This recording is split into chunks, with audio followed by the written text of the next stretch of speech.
Salut YouTube, c'est Romain et bienvenue dans cette nouvelle vidéo. Comment perdre la graisse résistante sur les régions difficiles du corps?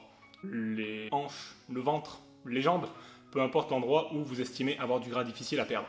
Alors comme je l'avais déjà expliqué dans une de mes précédentes vidéos d'il y a quelques temps maintenant, la graisse sur le ventre, sur les hanches et aux endroits où ça apparaît comme étant difficile, elle l'est pour de très bonnes raisons que j'explique dans la vidéo, donc je vous invite à aller la voir si vous ne l'avez pas déjà vue. Elle vous donnera un petit peu de contexte et vous comprendrez pourquoi certaines zones du corps sont plus récalcitrantes en matière de perte de graisse que d'autres. Si vous avez quelques secondes à me consacrer avant de commencer, n'hésitez pas à laisser un pouce bleu sous la vidéo, à cliquer sur la cloche pour ne pas rater les prochaines et à vous abonner à la chaîne si mes vidéos vous plaisent. Ça vous coûte rien et c'est très bon pour mon référencement. Aujourd'hui, j'aimerais plutôt vous parler dans cette vidéo d'un phénomène un petit peu plus vicieux qui finira tôt ou tard par vous bloquer dans votre progression et qui est sans doute, je pense, la raison numéro 1 pour laquelle la plupart des personnes abandonnent leur perte de graisse, abandonnent leur quête d'un physique plus svelte et plus athlétique, abandonnent aussi leur quête des abdos. Donc ce serait un petit peu dommage. Le truc, c'est que 90% des gens ont un problème avec la graisse du ventre, des hanches, des pectoraux, des jambes, etc. Et vous êtes sans doute dans ce cas-là si vous regardez cette vidéo aujourd'hui. Et le truc, c'est que vous avez sans doute déjà peut-être essayé plusieurs régimes, plusieurs méthodes de perte de poids, avec sans doute plus ou moins de succès en fonction des méthodes, mais à un moment donné, peu importe ce que vous faites, paf, la graisse ne veut plus déguerpir, vous vous sentez un petit peu bloqué, vous ne progressez plus. Et ça, c'est quelque chose qui est extrêmement démotivant. Parce qu'au fil des semaines, on n'arrive pas à se dire pourquoi est-ce que je continuerai si ça ne marche pas. Et je vous comprends, je suis passé par là moi aussi quand j'ai commencé à vouloir transformer mon corps et brûler le gras que j'avais sur le ventre, retrouver un physique plus svelte. La vérité derrière tout ça, derrière ce phénomène de graisse résistante, je vais tenter de vous l'expliquer dans les minutes qui suivent. Quand on a du gras à perdre, la première chose qu'on fait, c'est qu'on se lance dans une diète, dans un petit régime. On reprend en main ses calories, on commence à compter un petit peu ses macronutriments, on réduit un petit peu son apport en calories pour provoquer un déficit de calories qui va forcer l'organisme à puiser dans ses réserves. Et petit à petit, on perd du poids comme ça au fil des semaines. Au début, c'est facile, tout va bien. Et puis au bout d'un moment, on a perdu 1 kg par-ci, 1 kg par-là. Et au bout d'un moment, ça commence à coincer. Et là, on commence à avoir l'impression qu'on ne progresse plus. Et le truc psychologique, en fait, c'est que comme on perd nos premiers kilos assez facilement et que les premiers kilos partent vite, on s'attend à ce que ça continue sur le même rythme au fil du temps.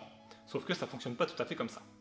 En gros, si vous avez une méthode de perte de graisse qui marche bien, vous allez peut-être pouvoir espérer perdre en moyenne entre 500 grammes et 1 kg par semaine, voire un peu plus les premières semaines. Et c'est ça très bien. Le truc, c'est que plus ça ira, plus vos réserves de graisse seront basses à l'intérieur de votre corps, et plus votre corps, il va se dire « Hey, va peut-être falloir que je regarde un petit peu quand même. » Et oui, la graisse, c'est un facteur de survie pour votre corps. Moins vous en aurez, et plus il cherchera à la garder. Du coup, passé un certain point, votre perte de graisse ralentit et vous avez l'impression de stagner. Et il est là le truc, c'est que bien souvent, c'est juste une impression. Alors ok, il arrive parfois qu'on stagne pour de vrai, vraiment, et pour ça il y a des techniques qui permettent de relancer la perte de poids, comme j'en parle dans certaines de mes vidéos sur la chaîne, je te laisse aller les parcourir. Mais en général, la raison qui fait que tu as l'impression de stagner, comme je te le disais, c'est qu'une impression, et c'est pas en appliquant des méthodes avancées ou des trucs hyper high-tech de perte de graisse que tu vas arranger les choses. Tu vas voir que la raison est un petit peu plus subtile. Mais où tu veux en venir en fait? En fait c'est simple, lorsque tu auras brûlé tes premiers kilos de graisse et que tu auras déjà un physique, on va dire relativement sec, c'est-à-dire 12 à 13% de taux de masse graisseuse si tu es un homme et 17-18% de taux de masse graisseuse si tu es une femme, et bien après, si tu veux être encore plus sec et avoir vraiment des abdominaux visibles, un corps beaucoup plus saillant, il va falloir t'attendre à progresser beaucoup plus lentement que ça. En gros, pour te donner un exemple, une fois que tu auras atteint un physique avec ces taux de masse graisseuse là, il faut t'attendre à brûler entre 200 et 300 grammes de graisse par semaine, pas plus. Et ce sera déjà une bonne progression. Le truc, c'est que 200 à 300 grammes de graisse par semaine, ça représente quand même l'équivalent d'une plaque de beurre. T'as vu, une plaque de beurre, ça fait quand même du gras.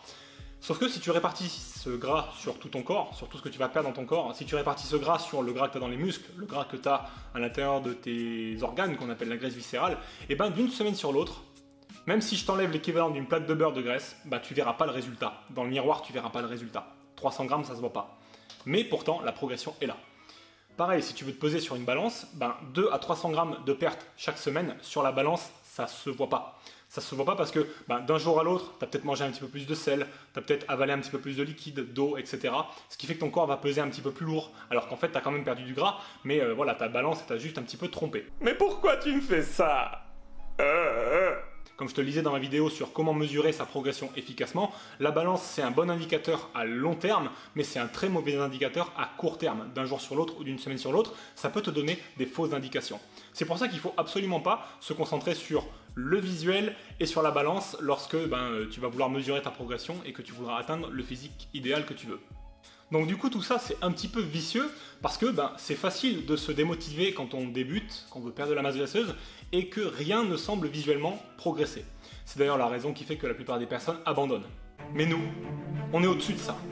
Donc si je pouvais te donner mon meilleur conseil ou mes meilleurs conseils pour éliminer tes graisses difficiles, c'est premièrement de comprendre que malgré le fait que ces graisses soient plus longues à perdre, elles n'en demeurent pas moins des graisses à part entière, de la même sorte que toutes les graisses que tu peux trouver au niveau de tous les muscles de ton corps, de toutes les parties de ton corps. C'est de la graisse, point barre. Donc si tu tiens sur ta diète, si tu tiens ton déficit de calories, même s'il n'est pas gros, mais sur le long terme, sur plusieurs semaines, tu finiras par progresser. Donc le truc qu'il faut vraiment que tu fasses, si tu ne l'as pas déjà fait, c'est de t'acheter impérativement une pince pli cutanée, qu'on appelle aussi une pince adipomètre. Donc ça, c'est ma pince adipomètre. Si tu en veux une comme celle-là de bonne qualité, je t'ai mis le lien dans la description, comme ça tu pourras la trouver facilement. Ça va être la meilleure façon à ta portée de mesurer ta vraie progression en termes de perte de graisse sur les jours et les semaines qui viennent. C'est vraiment grâce à ça que tu vas vraiment te donner envie de progresser et que tu vas pouvoir ensuite améliorer ton alimentation ou ton mode de vie pour accélérer tes résultats s'ils ne sont pas à la hauteur de tes envies. Alors le truc c'est que la pince pli cutanée, on s'en sert en général pour mesurer son taux de masse graisseuse, mais ça on s'en fout. Ce que je te recommande juste de faire, c'est de mesurer tes plis de gras au niveau par exemple iliaque, c'est-à-dire au niveau des hanches et au niveau abdominal, et tu vois au fil des semaines si la valeur du pli diminue. Si elle diminue, ça veut dire que tu perds progressivement du gras et que tout va bien. Et pourtant, tu verras que peut-être que ton poids sur la balance, il n'aura pas changé. Peut-être que visuellement, tu n'auras pas l'impression d'avoir changé. Parce qu'en fait, le gras que tu as sur les abdominaux, il suffit des fois d'une semaine sur l'autre que tu perdes 1 ou 2 petits millimètres au niveau de ton pli et boum, de suite tes abdos ils deviennent visibles, tu vois. Ça, voilà, je ne vais pas dire que ça arrive du jour au lendemain, mais il se passe un moment où finalement tu as perdu suffisamment de gras pour que ce soit visible et où ça finit par se voir. Donc il y a un moment où ça va finir par arriver en fait, donc faut pas te démotiver, faut pas perdre confiance. Donc ce que tu fais chaque semaine, ou tous les 3 jours, moi c'est ce que je faisais, tous les 2-3 jours, je me levais le matin, je me pesais, je notais le poids, je prenais ma pince pli cutanée, je faisais mes 2 mesures sur la crête iliaque et sur le pli abdominal, et je regardais les valeurs. Si elles évoluaient de façon efficace, que je voyais que le pli diminuait, que la graisse diminuait, et je continuais, je me prenais pas la tête, j'allais pas chercher midi à 14h à tout modifier dans mon alimentation, à tout modifier dans mon programme d'entraînement, je continuais sur la même lignée, et ça a fini par donner les résultats que j'avais envie que ça donne. Bref, soyez patient et donnez-vous envie d'aller plus loin.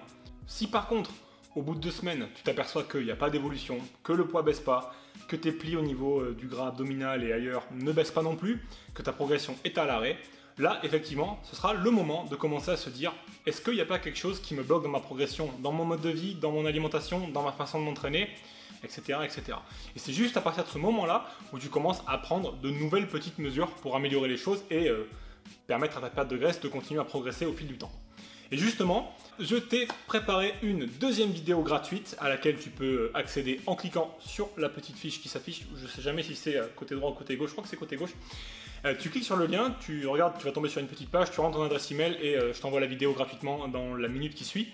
Et dans cette vidéo, je vais te montrer 3 techniques simples qui vont te permettre de relancer ta perte de graisse si tu es au point mort. Donc ça va vraiment t'aider, tu vas voir, c'est vraiment des trucs tout simples, tout bêtes, on ne part pas dans des solutions miracles, n'importe quoi.com. Je te montre vraiment des techniques qui sont simples et efficaces, applicables au plus grand nombre et qui te permettront de progresser sur la durée et d'atteindre ton physique idéal.